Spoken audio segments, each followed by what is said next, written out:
Good evening, ladies and gentlemen, and welcome to the Under Reviews FPHL Simulated Season, the finale of the regular season for the Danbury Hat-Tricks as they play host to the Delaware Thunder. Hello everybody, Casey Bryant here bringing you tonight's action as the Danbury Hat-Tricks look to round out their season with a bang. They need every point that they can possibly get against the Delaware Thunder as they try to seal up the top spot in the Eastern Division. The Elmira Enforcers hot on their heels. The Enforcers need a Hat-Tricks loss to make things easy for them as they look to surge ahead in the standings. The Hat-Tricks, meanwhile, need a regulation win and an Enforcers loss to hang on to that top spot. Meanwhile, the Delaware Thunder desperately need a win here to secure that fourth playoff spot in the Eastern Division so that they can potentially match up with either the Hat-Tricks or the Elmira Enforcers in that first round. A quick moment of recognition for my broadcast partners who can't be with me here this evening as Jack O'Mara continues his quarantine in New Milford. We wish the O'Mara family all the best, and as for Zach McGinnis, he seems to be surviving just fine, implementing the survival tools that he learned in his childhood, growing up during the era of the Black Death, the bubonic plague in the 1340s. So we wish Zach all the best, although it seems like he can survive just about anything at this point. He's grown up around the worst diseases in human existence, and he seems to be doing just fine, so we wish our elder statesman of the booth all the best. With that being said, we're going to turn you over to Danbury Arena for the start of Hat-Tricks Hockey. You're watching the UnderReviews.org FPHL Simulated Season. Stay with us. Don't go anywhere.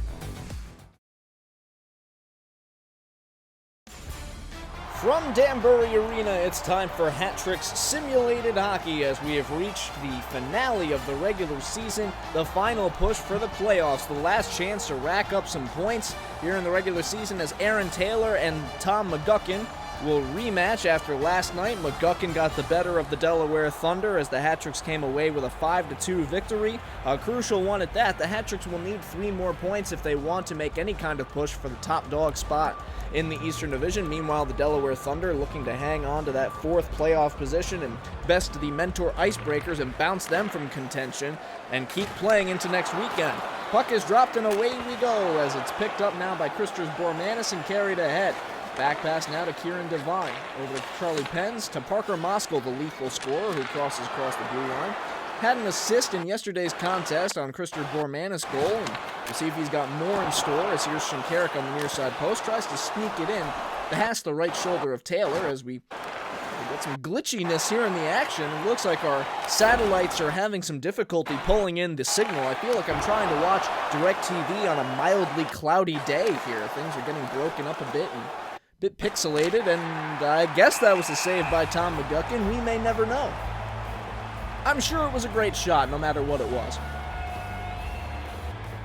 Ooh, things are starting to get a little ugly down there at Danbury Arena, having a bit of difficulty pulling things in. Honestly, if we miss anything important with the glitchiness going on here in the first period, we'll just let the comments section fill in the blank. Like right there, there's a whistle, no idea what it was, no idea what it could possibly have been.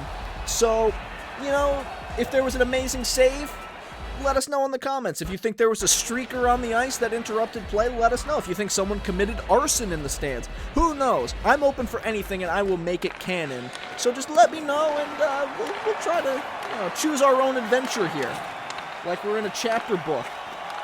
Here's a long shot from the high slot. That one is sent just wide as diving headlong was McGuckin.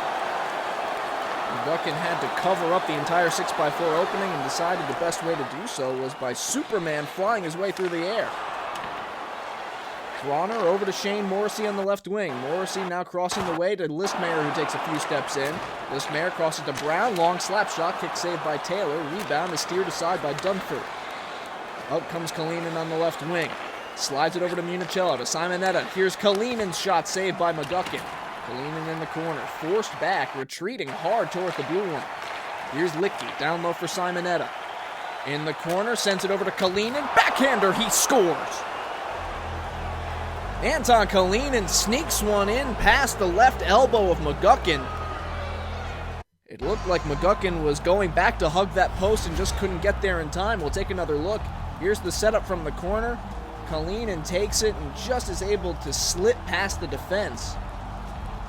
Yes, indeed, McGuckin was looking to hug that left side post, and it hit off of his hip, I believe, and found its way to the back of the net.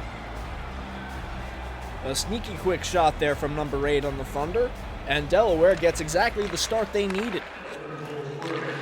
Gavrik skates in the other way for the hat-tricks. He's knocked off the puck, and Billy McCurry and company will have to play come from behind in this one, which is something that they're necessarily used to at this point. They had a couple of come from behind victories last weekend against the Port Huron Prowlers in what was a 3-game sweep. Overcoming 2-goal deficit after 2-goal deficit. It'll be Tundle and Kasich in the dot. The fourth line has been red hot for the Danbury Hat-Tricks. They've been very productive, Mealy and Bolin Porter in particular. Mealy is knocked off the puck there, though, by Tundle. Here's Basie, takes a check from Mealy. Mealy wins the puck back. Gets it to the point, Tuma. To the near side circle, Bolin Porter. Bolin Porter is knocked against the glass. Here's Kasich, kick saved by Taylor. Bouncing around in front of him, and he holds. Taylor was out of position, and Matthias Kasich just couldn't stuff it home. It looked like he had a lot of room to work with. Taylor was being pushed onto the puck, it looked like, by Anthony Paisano. Paisano skates right into his netminder. I understand that Paisano likes to be a human wrecking ball out there, but you're not supposed to hit everyone indiscriminately, Tony. You're supposed to aim for the fellas in black and orange. It's a bit like Hulk smash there. See something, hit something. Kasich in the corner. Out to Tuma, now down low to Mealy. Extended shift here for the fourth line as they go back to work. Mealy to the hash marks. Glove saved by Taylor, and he holds. Terrific skating there by Steve Mealy. Great instincts to get to the high-danger scoring areas. That's exactly where the Hat-Tricks need to go. Ideally, you would want someone to pass it to the hash marks. That's what's been the moneymaker for the Danbury Hat-Tricks so far. And this is the line that has had a lot of success in doing that. Gavrik, Dearson, and Anderson. Dearson has a couple of goals from planting himself at that bumper position in between the hash marks. Here's Gavrik, down low to Anderson, back out to Bush Anderson. Here's Corey Anderson, knocked off of his stick by Kieran Devine, picked up by Vlad Gavrik. Flipped out towards the blue line, and it will be cleared out into the neutral zone, where Ethan Bush Anderson will be forced to retreat. Now up to Aaron Atwell, who takes a few steps in. Aaron Atwell is back to skating from the left-hand side. Just showing off his ambidextrousness. He was a right-hander last weekend against the Port Huron Prowlers, but he's back to his more natural left-hand side. He's just showing us that he's a switch hitter. Some of the best in the game have been switch hitters. Mickey Mantle, Todd Hundley, the legend. 40 home run hitter for a switch hitter for the New York Metropolitans.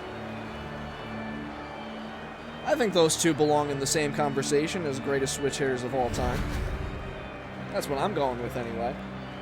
You don't see too many of them in hockey, though, too many switch stick handlers. Perhaps you did back in the olden times when there was no such thing as curves on your stick. You just played with a glorified twig. Here's Parker Mosker with a back pass for Dunford as trailing shot goes off the mask of McGuckin and back to the far side corner. Perhaps that's what Aaron Atwell is playing with. He's playing with that sort of field hockey stick. Tuma takes a step in, blocker saved by Taylor. Jordy Bonnell back to Kenny Garrett, now out to Tuma. To Bonnell once more. His shot swallowed up by Taylor. We get some extracurriculars as Licky and Nicola Levesque give a little how do you do. And this was a terrific stop here by Taylor with the blocker on Martin Tuma. Tuma has yet to score a goal in front of the Danbury faithful. Winning the faceoff is Shinkarik. Back out to Kenny Garrett. Now to Tuma. Bonnell looking for the cross-crease pass. Couldn't connect with Shinkarik. Shinkarik was having his stick lifted from behind. Levesque takes it away. Takes a few steps in. I think he shot it wide. We'll never know, as that play seems to have evaporated into the ether. Here's Garrett. Down low to Levesque. Errant pass finds its way to Tuma. Long slap shot snagged out of the air by Taylor, and he holds with 5:22 to go in the first period. We get some more jostling to the left of the Delaware netminder. Taylor coming up with a rapid succession of terrific stops for Delaware. Taylor has been the game stealer for Delaware all season long. He has been the backbone for this organization. Bacon carries it up on the left side. He's got Clark with him. Loops it around roulette style to the near side midboards, and it will rattle all the way out into the neutral zone where Shane Morrissey will pick it up. Morrissey dances his way to the right. Spins away from 3 different Delaware Thunder players that stand in front of him. Now out to Listmeyer, teeing up a slapper that's easily seen and held by Taylor. Listmeyer looked to the net, broke out the driver, and went for the long-distance shot. Had some open space in front of him. Bronner and now Cook-Smith will be in the dot to the right of Taylor. Bronner forces it forward. Now back to Brown. Long slapper. Shot save. Rebound by Bronner. That's another save, Taylor. And a third one on Shane Morrissey. Taylor all over the place here blocking the puck with 3:15 to go in the first. Here's Morrissey. Sending it out to Listmeyer. Now over to Brown. Back to Listmeyer. Playing pitch and catch over at the blue line. Brown still holding on to it, and we get a whistle after a long shot gets sent into the padding of Taylor. We'll take another look at this rapid succession here as Morrissey with the sharp angle try. Bronner had the initial rebound, and it seemed like Bronner, again, these rebounds are right there for the Danbury Hat-Tricks, and they just can't stuff it home. Taylor is sharp as a tack here in this one. Boland Porter's backhander, he scores! The dam finally breaks, and KBP gets the Hat-Tricks on the board. The fourth line comes up big again as Mealy sends it out to the hash marks. That's the exact play that we were talking about at the beginning of the game, and really, if you are a gamer out there with a controller in your hand, if you're not trying that move at this point, you are an ignoramus. The pass from the wall to the slot, Boland Porter on the backhand. And finally, with less than 2 minutes to go in the first period, the Danbury Hat-Tricks are able to solve Aaron Taylor for the first time. Taylor, who has been nothing short of marvelous here in the opening frame. Mealy back to Atwell, now to Bush Anderson. To Mealy, takes a few steps in, glove save. Getting a piece of it was Taylor. 30 seconds to go in the frame. Atwell's long shot bouncing around in front of the netminder, now carried up by Municello. 10 seconds to go in the period. Municello ambles his way in. Forced wide by Bush Anderson. Now a long shot with a few seconds to go is covered up by McGuckin. 2.1 ticks of the clock separate us from the first intermission as the Hat-Tricks finally find an answer in the late goings. They have had plenty of offensive opportunities, far more than the Delaware Thunder, and yet it is the Thunder and their netminder that were the story really in the first period. Danbury's offense certainly had their fair share of chances, but Aaron Taylor was stupendous in the opening frame, and Danbury Hat-Tricks and Delaware Thunder are knotted up at 1 at the conclusion of 20 minutes. Regular season finale, both sides playing with a bit of desperation in their skates. How will the postseason shape up? A lot rides on this contest and the succeeding 40 minutes from here. You're watching Hat-Tricks Hockey on the underreview.org YouTube simulation. We'll be back for coverage of the second.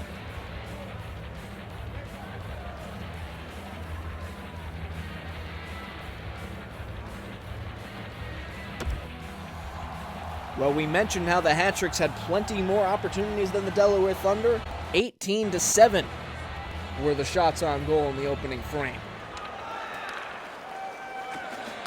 Now the Hat-Tricks would be working with the long change, and that has proven difficult for them so far this season as he's a backhander that's shoveled aside by Aaron Taylor. Let's see if and there's a redirection, and they score! Parker Moskal flipped one towards the net, and it looked like it went off of a Hat-Trick defender. Just over a minute into the first period, we'll take another look, and yes, indeed, that went off of, I believe, was that Atwell streaking back to the net. No, it was Nikola Levesque. Atwell was in the neighborhood, but it went off of the skates of Levesque. Levesque was charging towards his own netminder, a bit too over-eager in trying to break up that pass.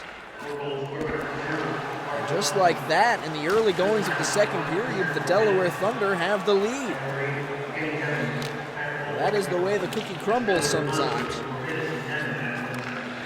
There's the old adage, you'd rather be lucky than good. Parker Moskal is quite good, but on that particular play, well, he gets the fortuitous bounce towards McGuckin. Now the Hat-Tricks will go back to work and trying to play catch-up. Here's Levesque carrying it ahead. Levesque with a sharp angle try. That's a stop by Taylor. Shinkarik goes barreling into the netminder. No whistle. Now over to Listmeyer. Takes a step in. That shot fought off by Taylor. Bunnell in the corner. Waits for an option. Shinkarik planting himself in front of the net. Looking for Levesque. His shot blocked by the body of Charlie Pence.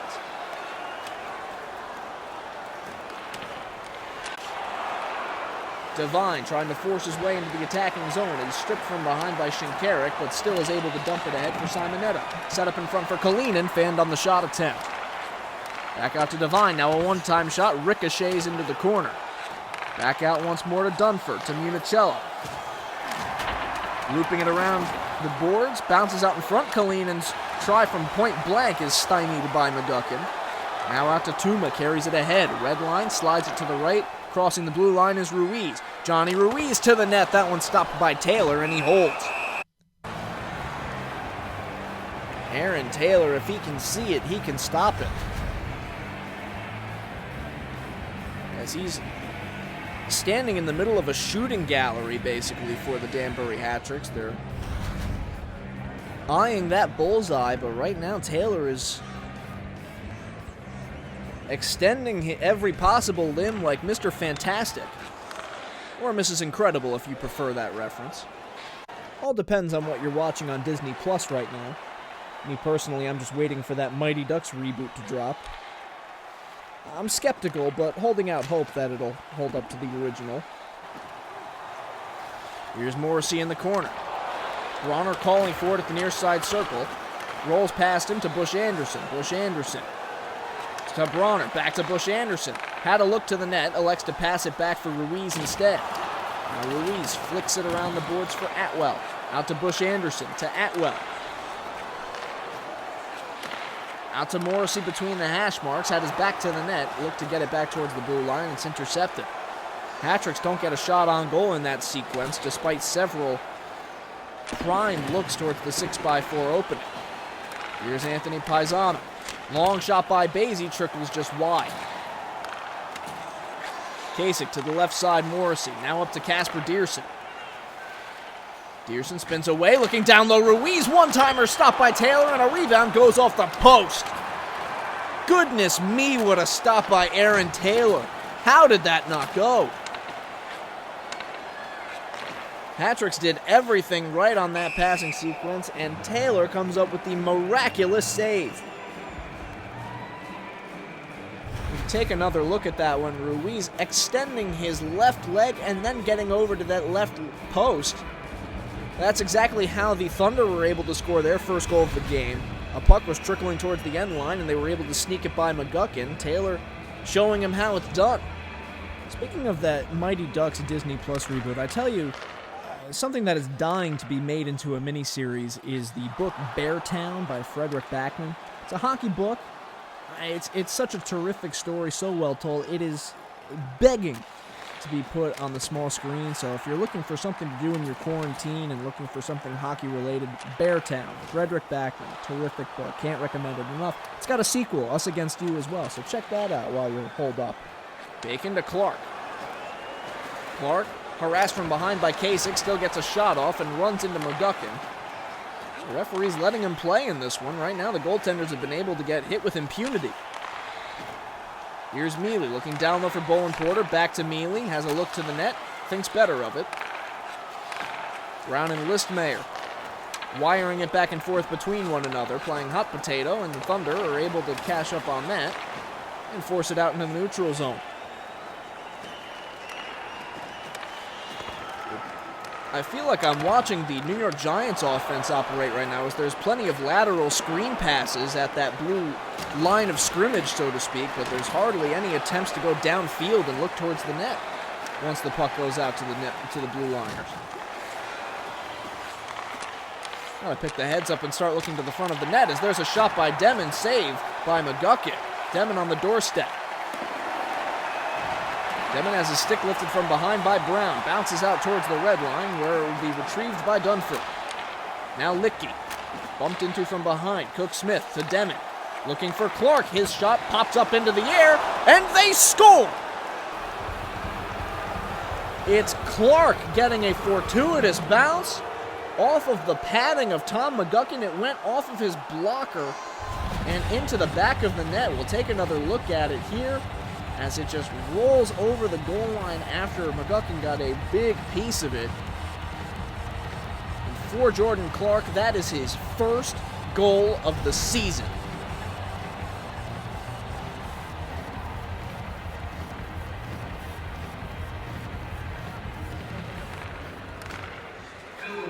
And that is the ultimate in video game bounces, right?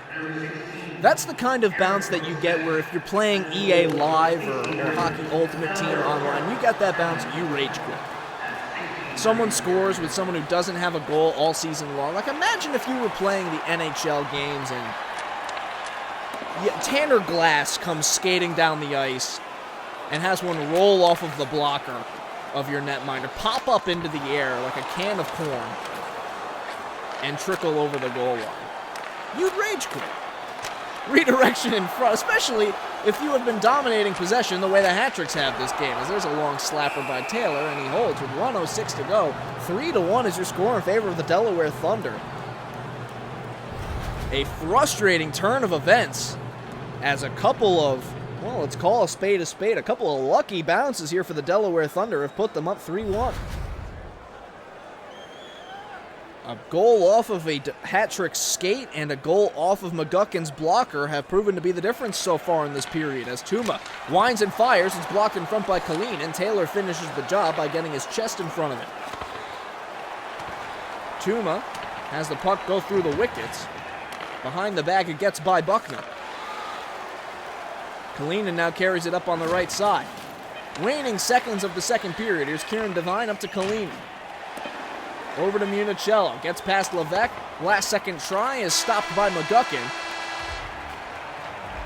And the Danbury Hat-Tricks trail 3-1 heading into the second intermission. And if you are the Delaware Thunder, you are riding high. Buy a lottery ticket tonight, because the bounces seem to be heading their way. Delaware, they need all the bounces that they can get in trying to earn a playoff spot. They're 20 minutes away from clinching. Are they able to finish the job? We'll be back for coverage of the third period on the underreview.org simulated season.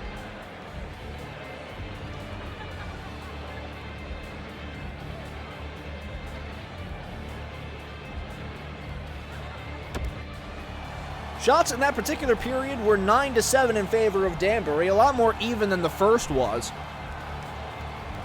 That being said, the score is the true difference in the second period, not the shots. And the score in the second period was 2-0 Delaware. They lead 3-1. The Hat-Tricks will be skating from right to left on your YouTube screens as Gordy Bennell picks off the puck and carries ahead on the left side. Bennell slides it to Levesque. Shot saved by Taylor and a rebound. Oh, that almost got carried in by Devine. And that has been the difference so far, is that Devine has been able to steer the puck from the blue paint off into safety in the corner, whereas the Hat-Tricks have been knocking it into their own net. Bennell to Levesque, carrying it in. Levesque looking to the net, snatched out of the air by Taylor, and he holds. 2 minutes into the third period, and the Hat-Tricks will need to erase a 2-goal deficit. They were able to come back from a 3-1 deficit last Friday night against the Port Huron Prowlers in the third period. They needed some late-minute heroics, and that got carried into overtime, where Phil Bronner was able to finish the job. Bronner out there taking the face-off of the Hat-Tricks. It's won by Delaware and carried up the left side. Here's Evgeny Demon with Moskal in front of the net. Pass intended for him is intercepted by Bronner and carried up by Morrissey. Morrissey to Bronner, back to Morrissey. Morrissey looks to the net, blocker save Taylor, and he holds no rebound. Terrific stop. They're cutting off the ankle by Taylor.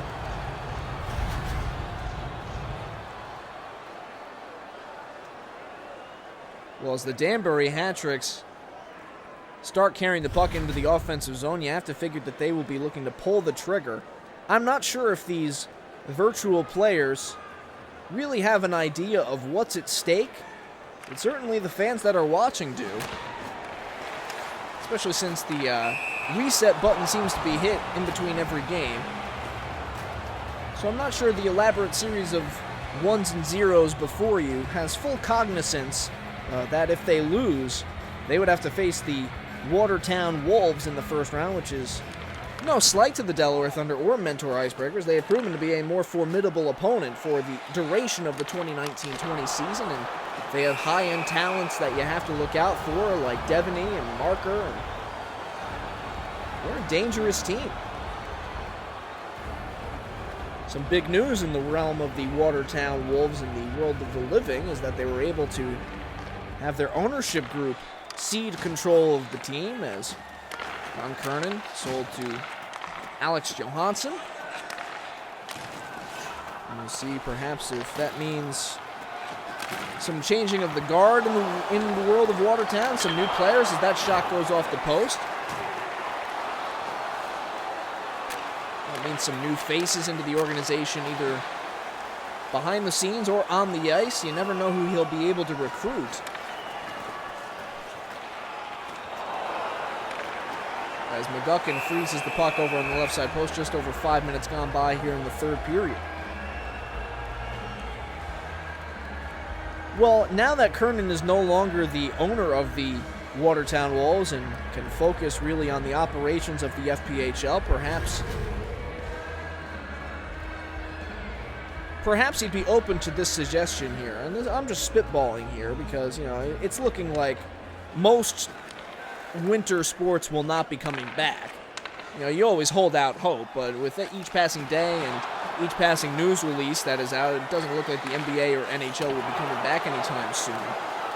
What you could do is when we are eventually allowed back outside, if you really want to decide a winner in any one of those teams, you just have a playoff, but like a really, really abbreviated playoff. Like, have it all in one night.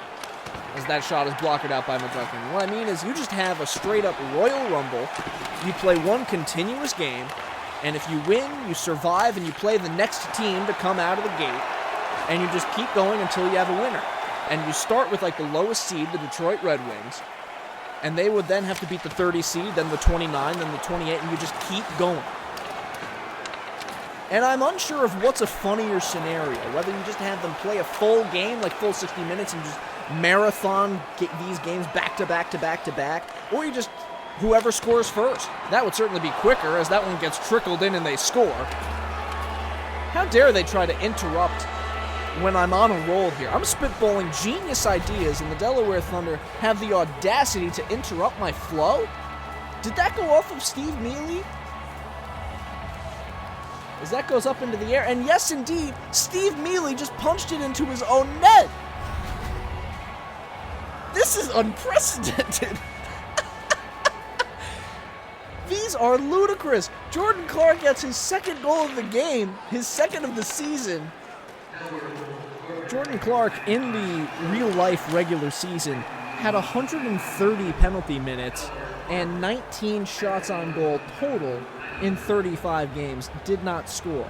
And now he's got a pair of goals in this game, one of which went off of the blocker of McGuckin and trickled over the goal line. The other was pawed out of the air by Steve Mealy. He's an unlikely hero and contributing in unconventional ways, to say the least. I'm not, complaining either. I mean, no disrespect to Jordan. I mean, no disrespect to the Delaware Thunder. I think it's genuinely hilarious how the Thunder in this game are exploiting the many different ways that you can score without actually shooting the puck. It's hilarious. And yeah, we're going to highlight Aaron Taylor here, and why not? Because Aaron Taylor has truly been the difference maker. Aaron Taylor has stopped everything from every angle. He has put up a force field around the net, and save for one Kendall Bolin Porter tally, he has been truly spectacular in this game. His virtual teammates will owe him a virtual beverage at the virtual bar of their choice. Perhaps later they can all have a happy hour Zoom call and celebrate with Aaron Taylor, as what it looks like, barring a remarkable comeback here for the Danbury Hat-Tricks. At the very least, they would need 3 goals in the next 8.5 minutes. The Delaware Thunder might be looking at the time and waiting for it to tick away so that they can celebrate a potential playoff berth.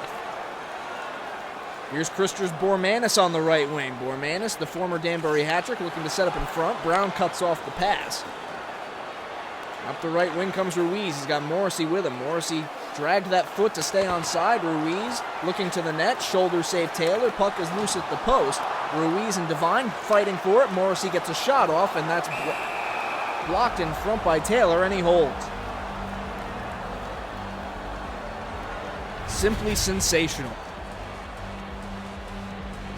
Taylor utilizing every possible appendage that he can use and making it look easy. It's a bit like the Geico commercial with the walrus. Only it's just Photoshop Aaron Taylor's face on. There's a job there for Mikey down in Delaware, if he's even watching this one. My challenge to you there, Mike, is get a Photoshop of Aaron Taylor on the walrus. That's the test to see if he's watching. How faithful is he being to the Delaware Thunder organization? That shot gets covered up by Taylor, and he holds with 5:53 to go in the third period. Dearson, Anderson, and Gavrick countered by Kalinin, Municello, and Simonetta. Kicking it back towards the point, Toomer will field. He's knocked off the puck by Municello, now gets it over to Garrett. Garrett tees up a slapper, stopped by Taylor. Looking in front, broken up by Municello. Now Dearson looking down low. Anderson's shot. That one's held by Taylor. I'm running out of superlatives to say about Aaron Taylor here in this one. As the hat-tricks frustrated, every line that comes out can't break through.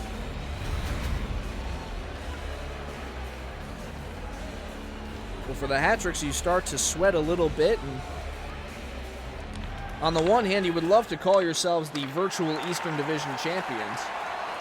On the other hand, the hat-tricks, if you are going to have a first-round matchup against the Watertown Wolves, the hat-tricks were perfect against the Wolves on home ice this season. Granted, of course, that was all in the world of reality and not in the Matrix. Not in the world of Ready Player One here, as Jordan Clark is knocked down to the ice. Clark and Tuma stand around the puck, staring at each other longingly, but Clark will decide to keep playing hockey. Loops it around the kick plate, picked up there by Basie, shanking it wide. Now out to Bacon once more. Bacon with a shot, again goes wide. Puck is bouncing around in front. Hat-trick's having a devil of a time clearing it out. Now it'll be carried up. Here's Shinkarik. Evades a stick. Knocked over towards the wall where Cook Smith gets it up to Taylor Cutting with 90 seconds to go in regulation time. Cutting knocked to his knees but regains possession. Out to Clark. Does Clark have a hat trick in him? To Cutting, his shot stopped by McGuckin. Puck still loose on that end line, staying still. Cutting. Down low to Tundle, shot saved by McGuckin, and he holds.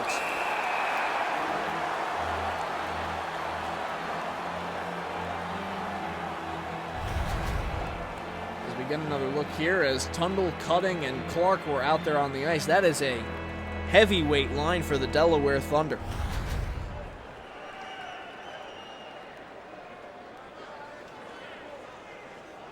Kasich will be out to take the draw for the hat-tricks, who wins it back to Atwell over to Bush Anderson. 45 seconds to go. Well, this is not exactly the conclusion to the regular season that the Danbury hat-tricks wanted. Nevertheless, this is their first loss here in this simulation, so you take the good with the bad, of course. As they ready themselves for the postseason, it looks like they will be matching up with the Watertown Wolves, as Elmira will likely lock up the number one spot. All they'll need, I believe, is one win out of this weekend in order for them to seal the points percentage tiebreaker, because Elmira did play 2 more games than the Danbury hat-tricks this season. Although, if we're really being serious here, and this is not a joke, I'm not trying to take a shot here at anyone. This is me just legitimately thinking out loud.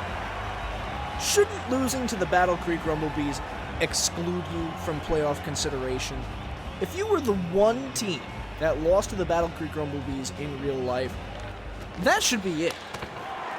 That should end your season right there. That's the death penalty. I can't be the only one who thinks that.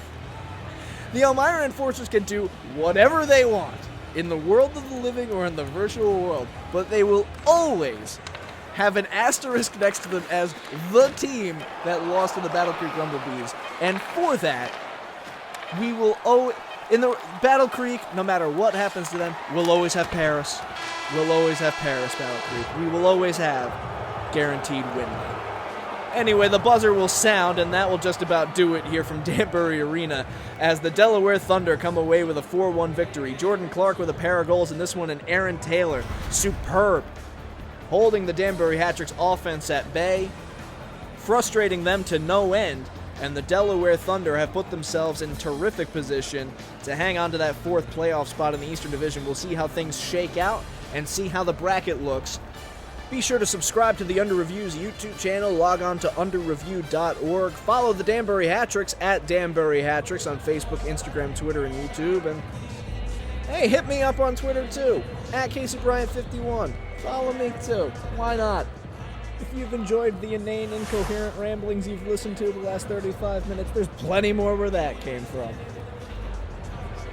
Thank you everyone for tuning in, and we'll see you next time on the Under Reviews YouTube channel. Be safe, be good to one another, and we'll see you next time.